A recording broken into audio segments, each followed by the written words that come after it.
الله أكبر لله الحمد الله أكبر الله أكبر لا إله إلا الله الله أكبر الله أكبر ولله الحمد ওদিক দিয়ে কাজ চলো এদিক কথা বলে না আমরা তো অনেক কথা বলি ঈদকে নিয়ে না অনেক ধরনের কথা বলি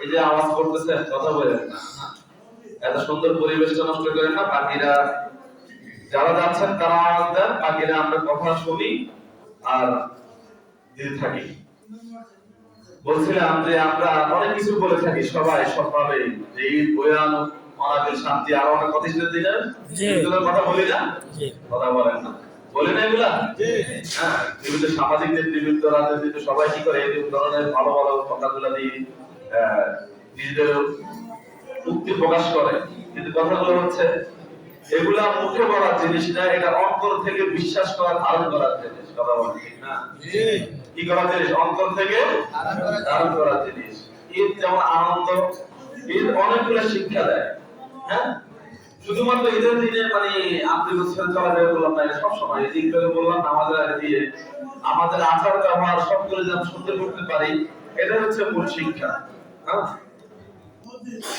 গতকাল আলোচনা বলছিলাম আমি আপনি মুসলমান এটাই আমার আপনার জীবনের সবচেয়ে বড় প্রাপ্তি কথা বলেন ঠিক না আমার আপনার জীবনের সবচেয়ে বড় প্রাপ্তি কি মুসলমান কথা বলেন না আমি আপনি মুসলমান কোরআন আয়াত দ্বারা প্রমাণ দিয়েছিলেন গতকাল যে আল্লাহ তাআলা নিজে বলে হ্যাঁ যারা তোমরা কি পেয়েছো কোরআন পেয়েছো ইসলাম পেয়েছো ইসলাম নামক সম্পদ পেয়েছো তোমাদের এই সম্পদের তুলনায় আর কোন দামি সম্পদ দুনিয়া তোমাদের কাছে নাই সুবহানাল্লাহ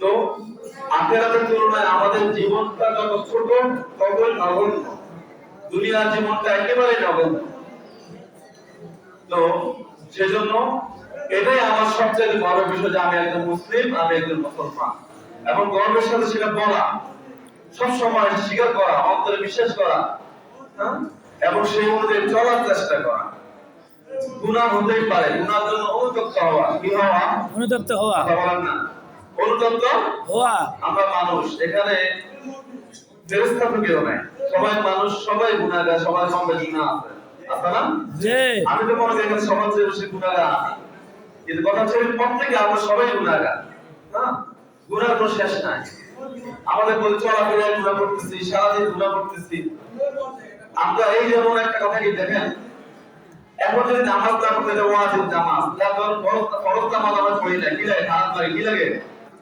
নামাজ পড়লাম না ফরজ করলাম খারাপ লাগে না কিন্তু কিছু কিছু ফরজ আছে লঙ্ঘন করলো কি লাগে না কথা বলে না খারাপ লাগে না অনুভূতিও আসে যে ফরজ অনুভূতিও কি আসে না তার মধ্যে সবচেয়ে মহামারী যে চেষ্টা করতে পারে যে পর্দা সেটা কি এখন আর আওয়াজ করবে না সেটা কি এটা একেবারে ভাইরাস এই পর্দা লঙ্ঘনটা এটা তার সহজ হয়ে গেছে আলেম বলেন জালেম বলেন সবার জন্য সহজ আচ্ছা সে আলেম হোক যাই হোক তার জন্য পর্দা ফরজ না আমার জন্য ফরজ শুধু সবার জন্য কি কথা বলেন না সবার জন্য সব জায়গায় না কোনো জায়গায় আলাদা আছে সব জায়গায় ফরজ ফরজের ফরজ বাইরে ফরজ রাষ্ট্রীয় পর্যায়ে ফরজ সব জায়গায় ফরজ ফরজটা তো ফরজ মানতেই হবে এটাকে আপনি অস্বীকার করার দুর্বল ভাবার কোনো সুযোগ নাই কথা কি বুঝাতে পারছি এই শিক্ষাগুলো এখান থেকে না যদি মানতে পারেন হয়তো কামিয়াব হতে পারবো মৃত্যু পর্যন্ত এই সত্যকে স্বীকার করবেন যেটা ফরজ কিন্তু এটাকে মানুষ বর্তমানে কি করতেছে না নফলের মতো গুরুত্ব দেয় না নফলের মতো কি দেয় না গুরুত্ব দেয় না কথা বলেন মানে ভুল করতেছে এগুলা না সবাই আল্লাহ তাআলা আমাদেরকে হেফাজতের সাথে পড়ে আমিন আল্লাহ যতগুলো বিধান আমাদের জন্য জারি করেছেন যতগুলো ফরজ বিধান ওয়াজিব বিধান আছে নফল বিধান আছে আমরা যারা সকলে যতগুলো মূল্যায়ন করতে পারি পালন করতে পারি আল্লাহ আমাদের সেই তৌফিক দান করুন পড়ে আমিন আমিন আজকে ঈদের দিন একটি পবিত্র দিন আমাদের মুসলমানদের জন্য উৎসব আল্লাহ থেকে দুটি উপহার দিনের মধ্যে একটি দিন আজকে বসে আছি সেই দিন আজকে ওয়াদা করি অন্তর থেকে যে আল্লাহ যতদিন বসে থাকবো তোমার বিধানগুলো পালন করার চেষ্টা করব ইনশাআল্লাহ। আল্লাহ যেন আমাদের তৌফিক দান করে। আমিন। ইত্যাদি আসলাম কিছু পড়াশোনা চলে গেলাম, এটা যেন না হয় বুঝতেন অন্তত অন্তরে জানতেন যে না এটা আমরা শুনছি। হিংসা বিদ্বেষ ছেড়ে দিতে হবে।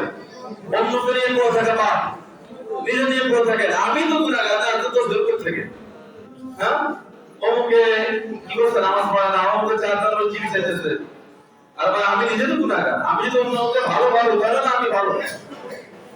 হ্যাঁ অন্য মুসলমানের সম্পর্কে ভালো ধারণা করা এটাও রাসূলের সুন্নাত। এটা রাসূলের কি সুন্নাত। অন্য সম্পর্কে ধারণা করা কথা বলেন না, সেও খারাপ, সেও কি আমি ধারণা করতে ভালো। এখন এটা তো উল্টা, আগে হাতে মনে কাজ করি অমুক খারাপ পৃথিবীতে কেউ খারাপ ভালো না, শুধু আমি ভালো। কথা বলেন ঠিক না? এরকম না আমরা সবাই হ্যাঁ অমুক আলেম ভালো না, অমুক মানুষ ভালো না, অমুক নেতা ভালো না, অমুকে ভালো না, অমুক নেতা ভালো না, অমুকে ভালো না, সব ভালো না, শুধু আমি ভালো। এটা হচ্ছে আমাদের সবার বর্তমানে। এটা হওয়া উচিত ছিল কি যে ভাই নামাজ পড়তে আসবে, ওটা অনেক আল্লাহওয়ালা মানুষ, এখন তো নামাজ মিস করে, আমার তো নামাজ পড়া হয়ে যায়, আমি তো গুনাহগার, হ্যাঁ আমি তো কত গুনাহ করে ফেলি, কেউ জানে না, জানে কে আল্লাহ। একটু দেখে না আমি তো গুনাহ করে ফেলি, আমি তো আদায় করতে পারি না, আমি তো নিয়ম চলতে পারি না, দিন অনুযায়ী চলতে পারি না, হ্যাঁ আমি দাঁড়িয়ে রাখতে ফরজ, এই দাঁড়িয়ে রাখতে পারি নাই, আমি নামাজ পড়া ফরজ, নামাজ পালন করে ফেলি, এই যে গুনাহগুলো করছি এটা আমি তো গুনাহগার, এটার জন্য আমাকে কি হওয়া উচিত, অনুতপ্ত হওয়া উচিত। হ্যাঁ এটার জন্য আমার খারাপ লাগা উচিত যে আরে আমি তো গুনাহগার, আমি তো দোষ শুরু করতে থেকে আমি নিজেই তো খারাপ।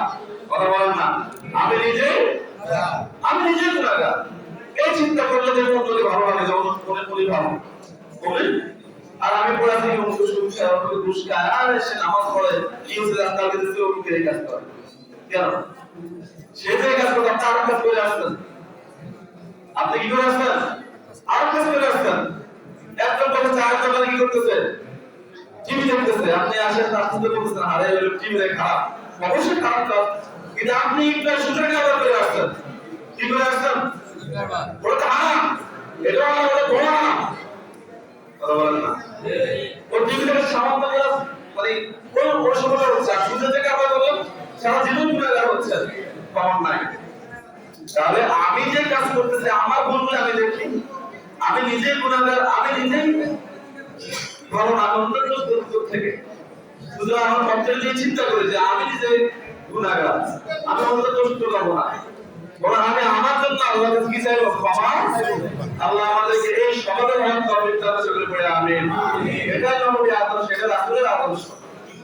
হ্যাঁ মান ফাতারা ফাতারাল্লাহু মান ফাতারা ফিদ দুনিয়া ফাতারাল্লাহু ফিল আখিরাহ। পুরা হাদিসটা আমরা কারণ করতেছি, অর্থাৎ যে ব্যক্তি দুনিয়াতে কোন মুমিন মুসলমানের দোষ কি রাখে, গোপন রাখে, কি রাখে এই কথাটি আমি কিন্তু জানি, আমরা তো কারণ দোষ খুঁজে পাই। হাদিসটা কি আল্লাহ রাসূল বলছেন, এই যে বেশি কথা না বলি, হ্যাঁ যারা এতটুকু বাকি রেখে এদিকে খেয়াল করেন, একটু কথা শুনে শেষ এরপরে শেষ। আল্লাহ কি বলছেন, আর আজকে তো আমার কি নাই, গরু কাটারে আছে না, তাহলে তো আগে শেষ আজকে তো যাক। আল্লাহ রাসূল বললেন যে যে ব্যক্তি দুনিয়াতে কি করে অন্য মুসলমানের দোষ কি রাখে, গোপন রাখে, অন্য মুসলমানের দোষ গোপন রাখে, আল্লাহ তাআলা কিয়ামতের দিন তার দোষ গোপন রাখবে। সুবহানাল্লাহ। আপনি বলেন চাকরি কথা রাসূলের কথা কি ওর সন্দেহ আছে না, সহি হাদিসে মুক্তা যে যে ব্যক্তি অন্য দোষগুলো কি রাখে, গোপন রাখে। কথা বলেন না, আমাদের সব ভুল হয় না, জি অন্য দোষ দেখে ফেলছি, গোপন রাখবে, হ্যাঁ তাকে ভয় দেই, পুরো সমাজে বলে বেড়ালাম না আমি তার থেকে বড় গুনাহ করতেছি। তো যে ব্যক্তি অন্যের দোষ গোপন রাখে, কিয়ামতের দিন আল্লাহ তাআলা তার সাথে কি আচরণ করবেন, আল্লাহ তাআলা তার দোষ গোপন রাখবে। সুবহানাল্লাহ। এই যে এই কয়েকটা কথা বলছি দেখেন, হিংসা থেকে দূরে থাকবো, অন্যের সাথে হিংসা করব না, হ্যাঁ গীবত করব না, এই স্বভাবগুলো অর্জন করেন। হ্যাঁ আর বললাম নিজের খারাপ নিজে চিন্তা করে এই জন্য ক্ষমা চাই, আর অন্যের দোষগুলো গোপন রাখবো, অন্যের জন্য দোয়া করবো, অন্য মানুষ ভালো এটা করবো, এটা প্রচার করবো, নিজের জন্য চিন্তা করবো, ইয়া আসছি নিজের জন্য দোয়া করবো। আর হলো আমরা ইসলাম আমাদের ধর্ম, কোরআন আমাদের ধর্মগ্রন্থ। আমি ইসলামের অনুসারী, কোরআন নামক একটি জীবন বিধান পেয়েছি। এই জিনিসটা যে পেয়েছি, এগুলা ভেবে নিজেকে গর্বিত মনে করব। আমি একজন গর্বিত মুসলিম। হ্যাঁ, এখন তো এগুলা দেয় না, এখন আমি একজন গর্বিত বাঙালি শুধু। অবশ্যই আমি বাংলাদেশি, অবশ্যই আমি কি বাংলাদেশি, কিন্তু আমার প্রথম পরিচয় হচ্ছে আমি মুসলমান। বলেন না, প্রথম পরিচয় আমি মুসলমান, তারপরে বাংলাদেশি। উভয়টাই আমার পরিচয়, উভয়টাই আমার পরিচয়। দুটোটাই আমি গর্বের সাথে কি করব, উল্লেখ করব যে আমি একজন বাংলাদেশি, আমি একজন মুসলিম।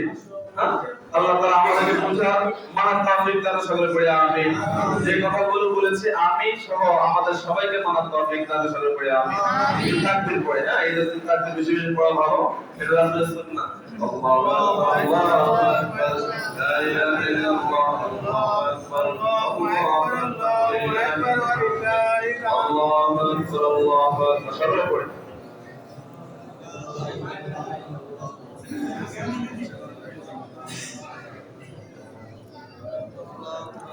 الله أكبر الله أكبر لا إله إلا الله الله أكبر لله الله أكبر الله